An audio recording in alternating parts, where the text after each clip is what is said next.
principle of an optimal stimulus, or how to elicit adaptations. Lee Haney, the famous bodybuilder, said, "Stimulate, don't annihilate." And I think that's a very smart thing to say when it comes to training, and we'll dive into that in a bit. So, what will we cover in this lecture? The basic premise of the principle of an optimal stimulus, the biological basis for it, and then we look at a practical application. How does it unfold in practice? So what's the basic premise of this principle? The stimulus must have a certain intensity level in order to elicit an adaptation.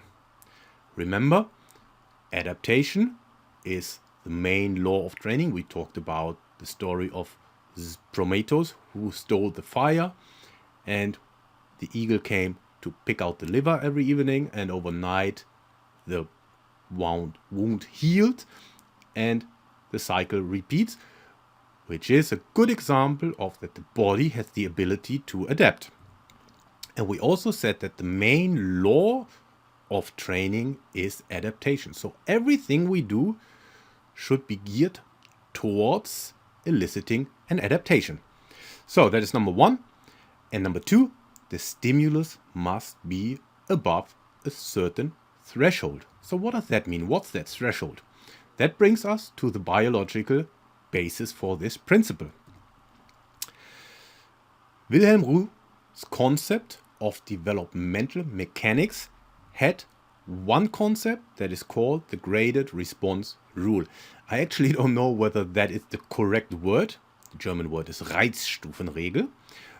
But translated, it is graded response rule. So what does it mean?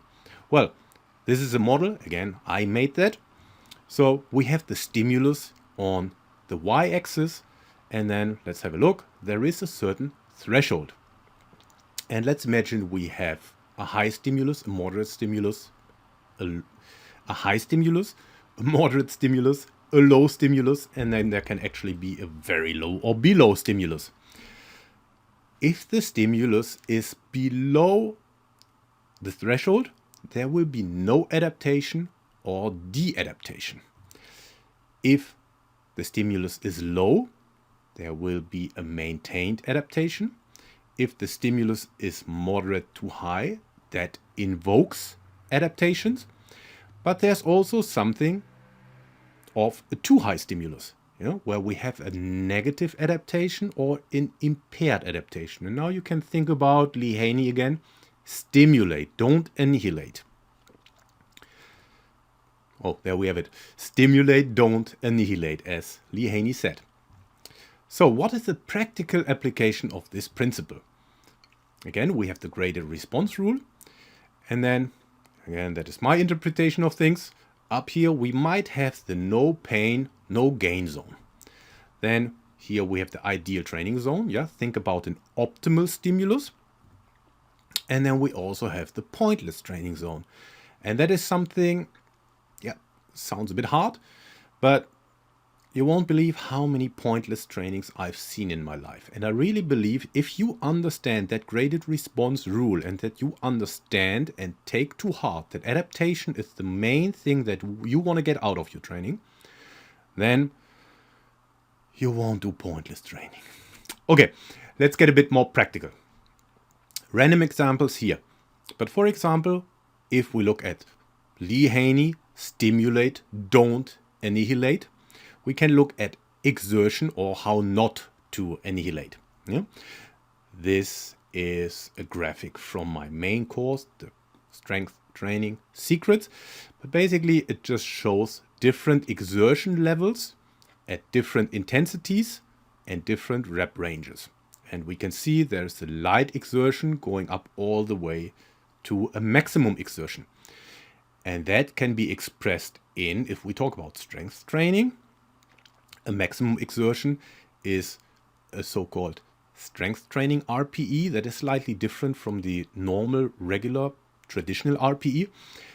9.5 to 10, which means there is no RER, which stands for reps in reserve. So The last rep you do is the last rep. There's no more rep possible.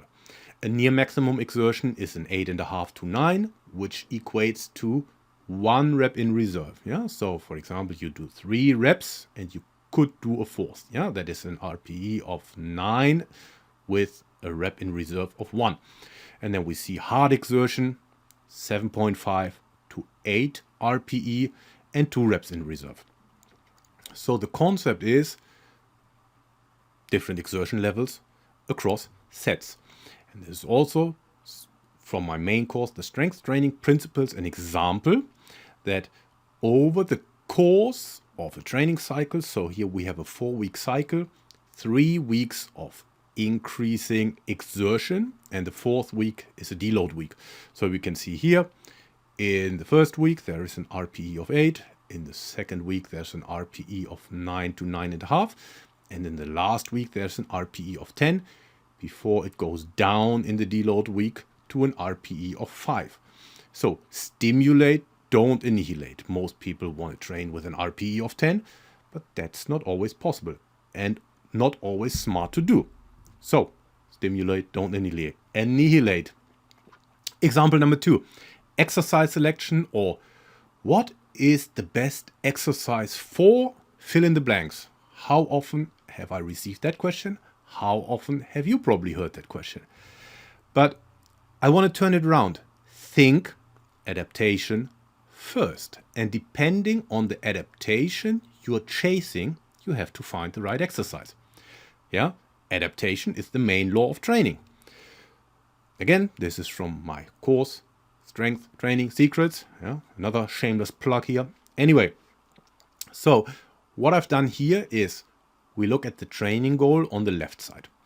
Then we look at what is the main driver for a physiological adaptation when you chase that training goal.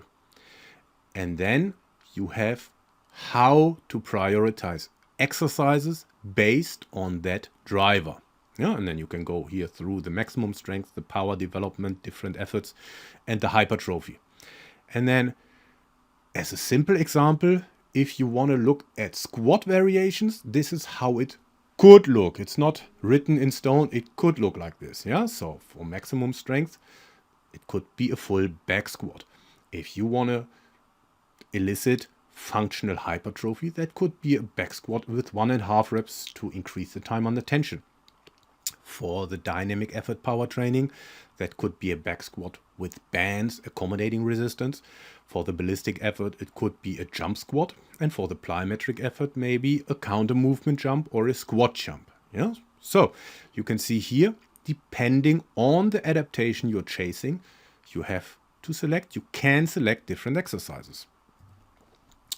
So this brings us to the end of this lecture of the principle of an optimal stimulus.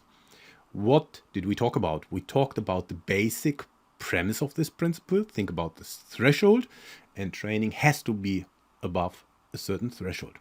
The biological basis, the Reizstufenregel or graded response rule from Roux, and the practical application where we looked at how could that principle look in practice. We looked at the exertion levels, stimulate, don't annihilate, and we looked at how to choose exercises, and then not how it is usually done, putting the cart before the horse, select an exercise and think that's awesome. Think about the adaptation you're chasing. What is the main physiological driver for that adaptation? And then you choose the exercise to elicit that adaptation.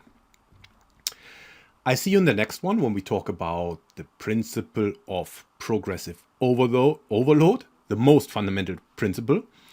And if you've missed the previous one, here you can go back and look at the different approach to training principles.